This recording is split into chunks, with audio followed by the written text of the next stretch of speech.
Speak your purpose. I call for judgment against Arthur Harrow! Hello everyone, and welcome back to the Untitled Marvel Project. I'm your host, Tanner Dykstra, joined as always by the avatar of the god of good content, Tucker. Yes! We are here today to talk about the third episode, and the second episode, and the first episode. Basically, the first chunk of this season of Moon Knight. Disney Plus's Moon Knight. Have you heard of it, Tucker? Have you been watching it? The internet's fucking ablaze with Moon Knight content. But, I mean, is that really true? Let's be honest. Moon Knight, I think, is the one kind of sliding under the radar in comparison to the past Marvel shows. But, hey, we're here to talk about it on our channel. We don't give a fuck what anyone else is saying. Yeah, well, Tucker, the people on our Discord who are going to read the comments. Exactly. I was going to say we're implementing some fan comment submissions into this, but first we're going to start off with our comments. We'll backload those fan comments towards the latter end of this episode, because I don't know if I have a whole lot to say about the first half of this season. It's feeling pretty solid. It's looking pretty solid for the most part.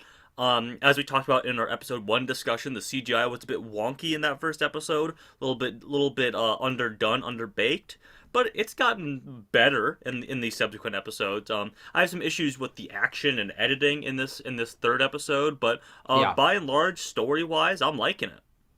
Yeah, Moon Knight is very peculiar to me because it's the Marvel show I've found myself least excited about, because I don't feel like, for one of the first times in the MCU, it's hard to tell what they're building to. It's hard to tell if this is going to connect in some larger way, if the actions of these Egyptian gods are going to intertwine with any larger narrative, which for me is the main reason why I find the MCU's storytelling style so compelling. Is I can pull on threads. I can recognize, oh, this was set up back then and is now being paid off, or this is going to set up something in the future. And it's kind of hard to tell for that now, which is not inherently a bad thing. I watch a lot of stuff that doesn't connect and set up future things, but this is a part of the MCU, and not having pre-established threads to pull on is a little bit jarring. And I think that maybe explains my main disconnect from it, but also I think that I'm just not really finding a lot of the Egyptology aspect of it, which we've got introduced to full force in episode 3, to be particularly compelling. I mean, I don't really care about the Norse god aspect in the Thor films. I'm much more excited by the alien aspect of Thor Ragnarok and stuff like that. But the Egyptology, the gods, it's fine, but it kind of just feels like this could be something that is not in the MCU, and it wouldn't really lose any luster. And that's kind of interesting for the first time, that the MCU has always felt like very cohesive, and this could only exist in this world. And of course they're branching out, which is cool for Phase 4. But I think it's not grabbing me as much as I wish it would. Sure, yeah, I can understand that. But I think at the same time, the I don't want to say disconnect, because this will very.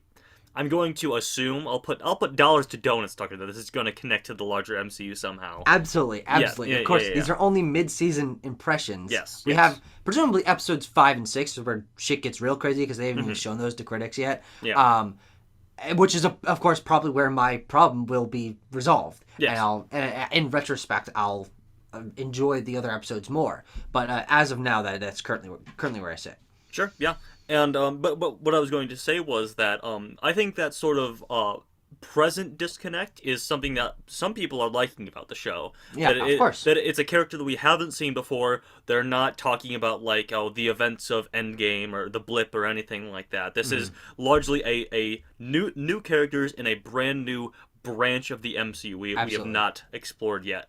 And I find it that pretty interesting. The Egyptian gods thing, like the whole Egyptology thing that you brought up, Tucker, is a fair point. I think like the whole concept of having these avatars of all the Egyptian gods is a cool wrinkle. Yeah, it's a cool idea. But I don't think those avatars are going to come back. Like there's that one lady who's an avatar of the god of love and music, who might show up again, or she might just be like a character that'll die in episode 5 or whatever. That'll give us sacrifice a bit of stakes. Herself. Something like that. But otherwise, I felt pretty bored in that thing, like all the avatars of all these gods and stuff like that.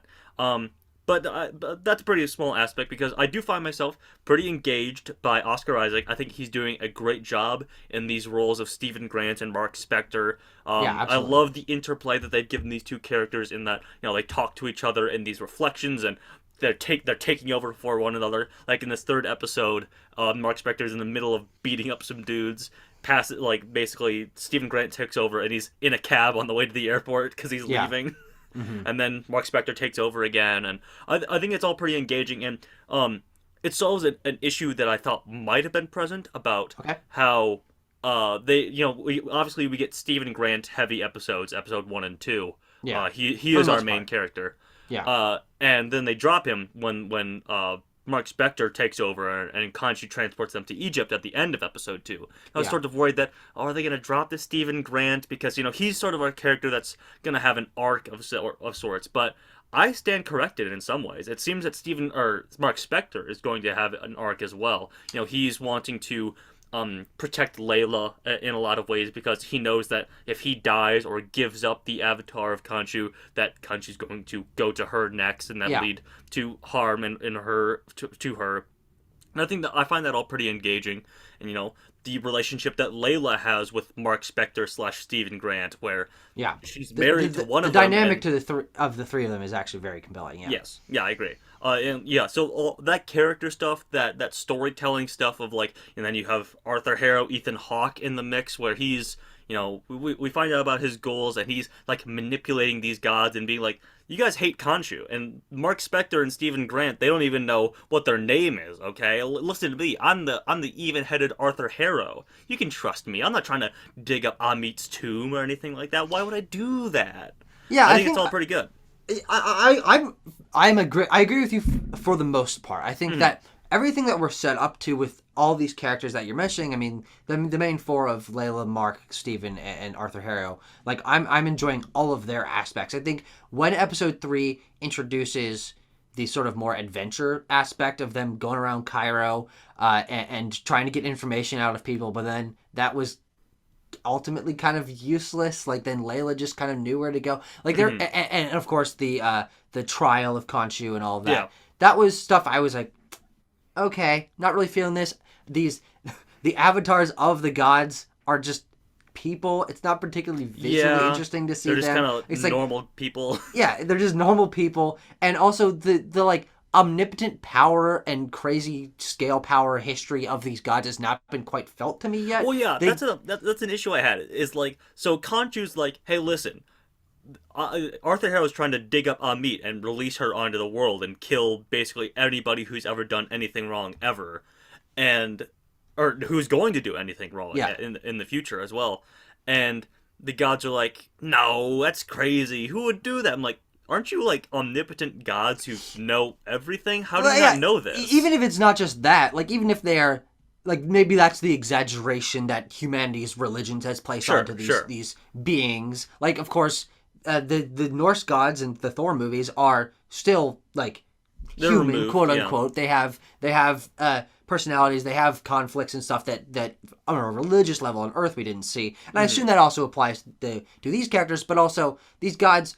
We just know that they're gods. We don't know their abilities. We don't know the extent of their abilities. We don't know their dynamic other than that they banished Khonshu and they really do not want Amit coming back. But also, even if they're not omnipotent, the whole trial could have just been solved by Khonshu or Mark or Steven or anyone in that fucking room saying, just go check out what all these people are doing in the desert. Yeah. They are literally digging it up. Yeah. You can go there and find out. Although maybe they don't know where it is because... Yeah, well, that's the whole thing. They don't know where it is. But also, Yeah.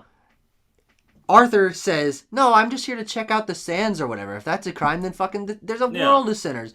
But obviously he's not just there to check out the sands if he's got an entire trope of people digging up the desert. So, okay, you send one of the crappy gods to go check that out and they come back he's got a whole project going on. Guys, I got bad news. and suddenly, there's really no conflict. And that, I think, rang a little bit hollow to me because I was just waiting for them to be no, just, go check out the desert. It's happening right now. He's here, but presumably everyone else is still working out there. But, yeah, I think maybe episode 3 just kind of soured me, though I didn't hate the episode because I just felt like it was going through the motions. Like, oh, yep, there's going to be the gods here. We're going to get a little adventure. But, like, there wasn't anything super surprising. I think seeing Steven come into terms with being Moon Knight, having his dynamic with Mark develop, like, we've gotten that out of the way. And now it's just like, yeah, let's continue this story. But, like, I'm not like, yes, oh, we're continuing this story. It's like, yeah, this is where I saw this going. And that's about it. Yeah. Well, I think it is interesting, and obviously this is a bit of future projection, but I do think episode 3 leaves us in a very interesting place, in that Khonshu has been trapped in stone. He is no longer has the ability to exert his powers on the world. Yeah. And I assume that means that Mark/Steven can no longer use the Moon Knight powers. Yeah, of course. So that's very interesting. That basically, I presume, maybe. I don't know where the story is going. Maybe they're going to go break out Khonshu. Maybe they're going to. That's episode 4. 100%. That's episode 4. because I can't imagine that they would go too long without Mark or Steven having the Moon Knight powers. I can't accept that they would go 2 episodes without them having the powers. Exactly. But what I was going to say, and this is sort of a segue to talk about, like, because obviously in that sense, the action in this, which is sort of what ties these scenes together, this is a Marvel show, you gotta have your action sequences. Divorced from that Moon Knight stuff, I don't know how much this show would have to offer, quite honestly. Yeah. Maybe some Mark and Steven character stuff, but we can just talk about the action sequences now, and... 2, I like the action sequences too. We talked about the one in episode 1. The roof action sequence is pretty cool. Yeah, it's certainly the highlight of the action of the show. And you get Steven transforming into Mr. Knight, which is like his Moon Knight persona, which I think is really cool. And also a physical costume, an actual costume, unlike the CGI Moon Knight costume. Yes. The obviously CGI Moon Knight costume, which becomes even more obvious in episode 3 when someone's just grabbing his cape, but clearly that guy is not grabbing anything. And it's like, ooh, God. And he just stands there, too. He's not, like, really pulling on it. He just kind of, like, has it in his hand. He's like, ooh, I gotcha. Yeah. But I do like the action in episode 2. This is a mid-season, and we didn't get a chance to talk about it, so... I like that Mr. Knight persona. I like him, like Steven's like little, what do you say, like, wigwa, I gotcha, you got planted, bruv, or something like that. I think that's really fun and allows Steven's personality to grow a little bit, not be this meek little guy, but he has the superpowers, and this is what he would be like with them. But then you go to episode 3.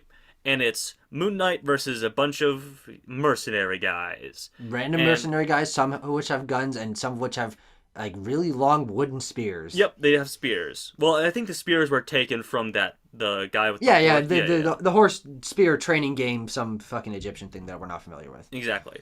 But boy, the action in that was not very good. It was edited very poorly. I said in our Discord server, link in the description to join the Discord server, that... this show really, really suffers, maybe more than any other previous MCU show, with being a safe for Disney Plus sort of thing. Absolutely, yeah. And people had worries about that Moon Knight is a bit more of a violent character, and how are they going to do that on a family-friendly streaming service? And the answer is not very well, it turns out, because he's stabbing people with his moonerangs or whatever. Yeah, let's just call them those, please. And the camera hangs on them.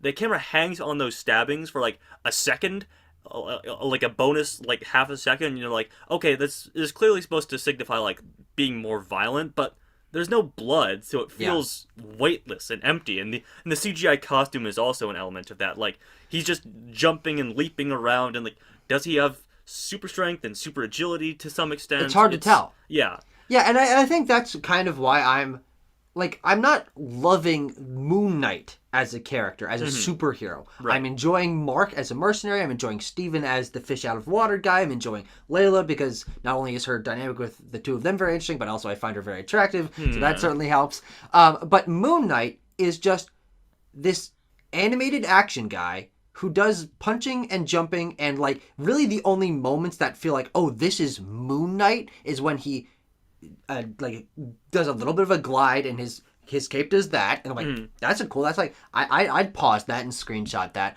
or when he like takes off his moonerangs. But otherwise, he's just using his fists and doing rolls and dodges and stuff. And Yeah. it's not like great choreography, No. and he's not doing anything super unique that I haven't seen before. And I do think that the reason it feels just kind of empty is because characters like this that are using their fists and weapons and stuff, you want to see them do damage. The Yeah. spectacle of these fights come from the fact that these guys are getting beaten to a fucking pulp by this guy with superpowers. But this guy with superpowers is just knocking them on the ground. And that's it. Like, I mean, when he gets, like, stabbed through with a bunch of that things, was like, sort of okay, then interesting. now I'm thinking, oh, what's the Moon Knight abilities of he clearly doesn't have, like, a physical body that impacts Mark or Steven, so that's an interesting thing that I hope they get into, but in that moment, then he just takes out the spears and he's good to go and he's fine. And it's like, oh, okay, like, there's no real stakes or weight to this fight scene, and I'm just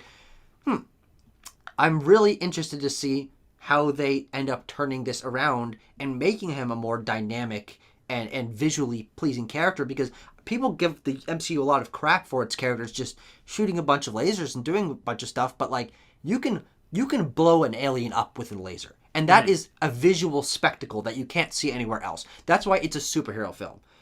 This guy does punching.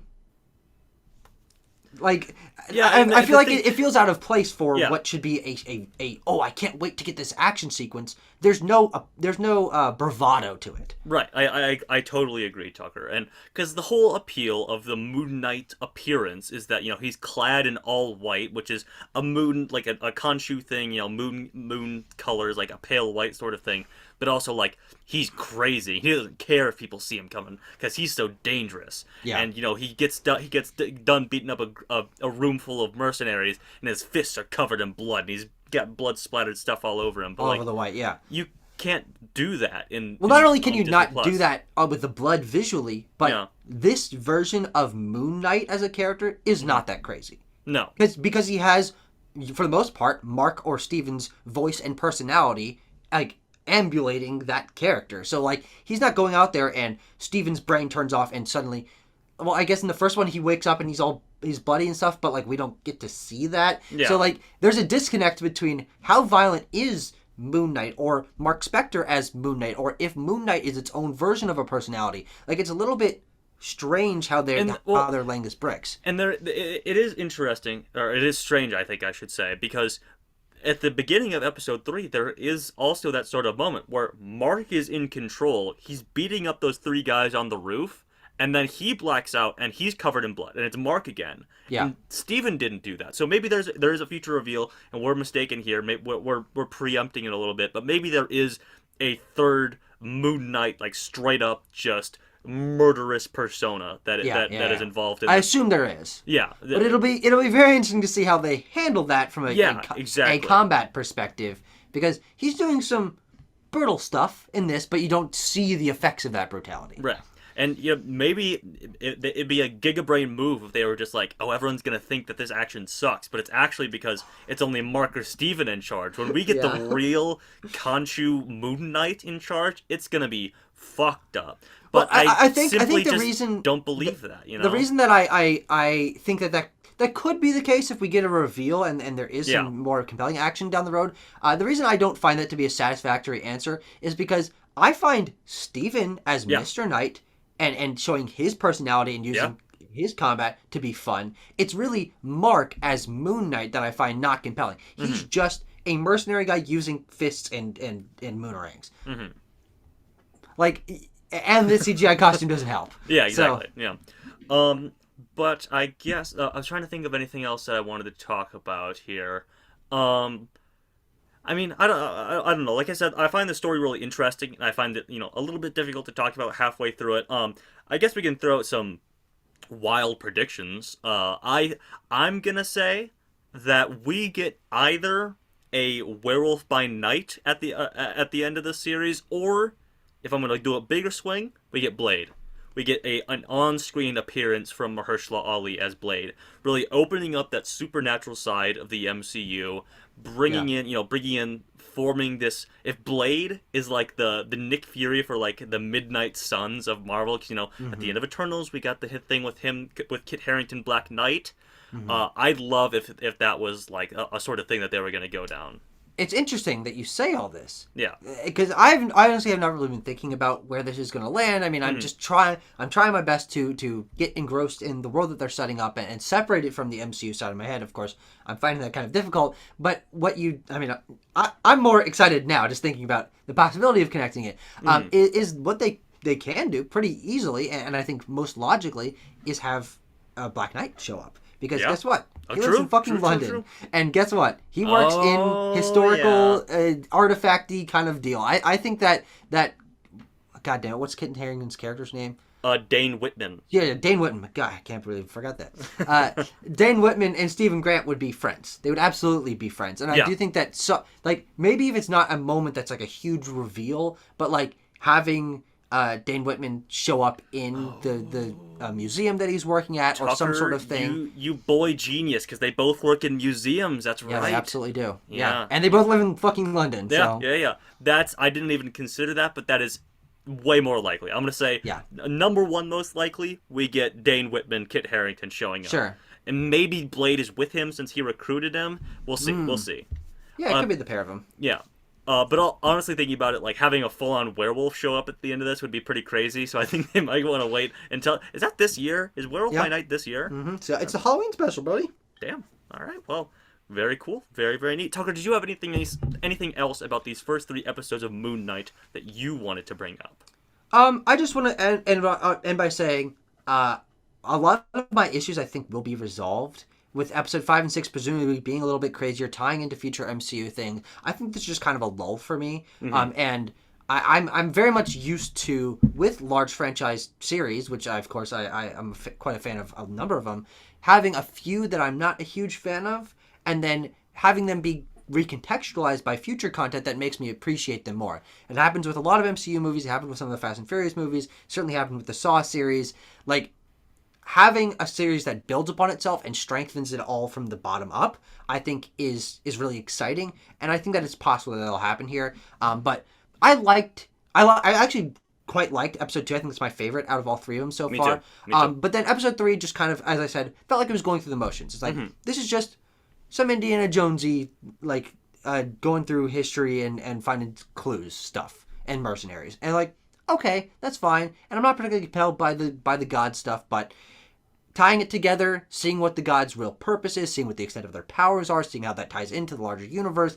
I mean, maybe we'll see other people reacting to the fact that the fucking sky just spanned 1,000 times. Yeah. Like I think there could be some larger scale, interesting comic booky stuff that I'm looking for. But at the moment, this just kind of doesn't really feel comic booky enough to me to like for me personally to be very excited about it. I mean, there's a reason Batman disconnects from me and my love for superheroes, even though I did like the Batman. You can go see our review. This feels more in line with that more serious, mystery-driven sort of thing that, for me, is not my draw for comic book stories. Sure. But yeah. We got 3 more episodes to get. We have 3 more episodes to get through, and we also have a few fan comments to get through. A few comments from our Discord server. That link is in the description if you want to talk to us. Not fan, friend. Friend, yes. Community submissions, like I should say. Like I said, link in the description. Join that thing. Talk about us, Moon Knight. Talk about us with anything else, you know. Talk about us with Moon Knight. Talk about us, Moon Knight. Community. Anyway, we have a comment from Abby. I'm gonna read this out a second. A good friend of the Discord. So far, I've really liked the show, and I really like the direction it's headed in. I love the Egypt setting in the latest episode, and the story has me captivated so far. All the designs are also really well made. So far, this is in my running for my favorite Marvel TV series. I'm happy to hear that. I think overall, if it keeps up this pace and maybe returns a bit to the quality of like episode 1 and 2, this could be like number 2 probably for me. I still love Loki as my number 1, but I think this is a strong contender. But yeah, I agree with everything Ivy said there about the setting and the Egypt setting, and the designs are all neat. In motion is a bit of an issue. Yeah. Khonshu can look a little rubbery sometimes. Yeah, exactly. But I do love the design choices that are made here. Yeah. Yeah. We also have friend of the show, Dr. Michael Schmulbius, who says, our good friend Sam, who says, I don't really have many thoughts other than I'm really enjoying the show so far. It's a lot of fun, and I'm really looking forward to the second half of the season. and hoping it doesn't end with a big laser fight, as so long as it's a good ending, I wouldn't be opposed to that either. Yeah. So, yeah, I don't think we'll get a big laser fight. I think it's more likely that we get a big punch-up. Everyone's punching each other. Yeah, I mean, I think the interesting thing is it's kind of possible because it appears that, to some extent, Arthur Harrow's superpowers are blowing stuff up with purple yeah, gunk. you're right. That's a great point. But, of course, Moon Knight doesn't have those kind of powers. True.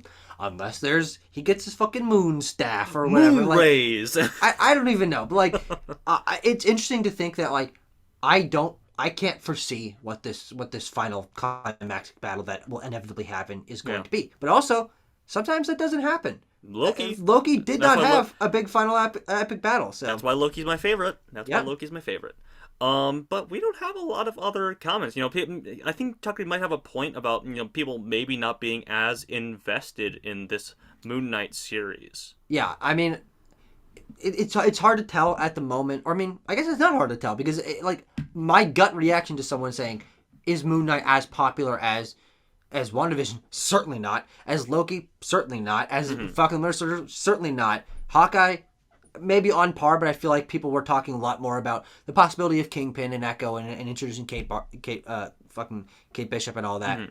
Like, this does seem on a lower helm, but maybe that's just because it's new. And again, all these things that I'm criticizing about it, totally subjective. Yeah. It being very different from other MCU stuff is, of course, what people are very much enjoying about it, and it's what I'm trying to enjoy. It's just not quite hitting me there yet. But also, knowing the MCU, I don't think it's going to stray too far from the wagon. I think from the fucking apple from the tree, whatever. Yeah. By the end of this show, it's going to tie in. It's going to set up future things. There's probably going to be a laser battle at some point. So like, then I'll be cheering in the back as everyone's tears flow down their face. No, please.